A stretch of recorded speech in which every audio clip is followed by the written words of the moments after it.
Welcome back, everybody. Today, I'm going to teach you how to optimize your Squarespace website for mobile. This is essential because more people browse websites on their phones than ever before, and ensuring your site looks great on mobile devices can significantly improve user experience and engagement. First, open your browser and navigate to squarespace.com. Once the page loads, go ahead and log into your account using your credentials. This will take you to your main dashboard where you can see all your websites and projects. Once you're on your dashboard, simply click on the website you want to edit. This will open up the specific site's management area where you can access all the tools and settings you need to make changes. After that, look to the upper right corner of the screen and click on Edit Site. This button takes you into the actual editor where you can modify your website's design and content in real time. Now click Edit to fully enter the editing mode. On the upper right, just to the left of the brush icon, you'll notice you can choose between desktop view and mobile view. Go ahead and click the mobile view icon. This switches your workspace to show exactly how your site appears on mobile devices,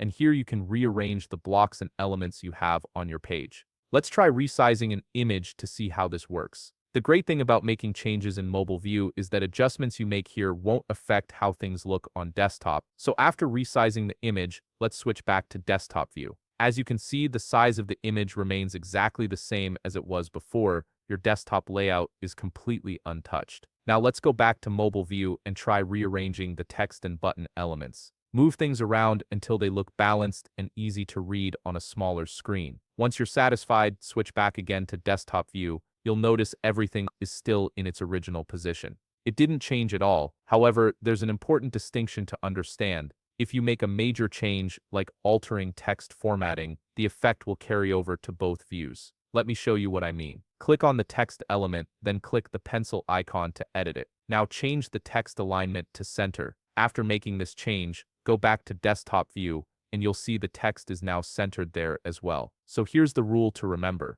Minor adjustments like resizing elements or repositioning blocks in mobile view won't affect your desktop layout. But major changes such as text formatting, font styles, or color changes will affect both views since they're considered universal design elements. And that's it. You've now learned how to independently optimize your Squarespace site for mobile while preserving your desktop design. If you found this video helpful, please leave a like, subscribe, and see you in the next video.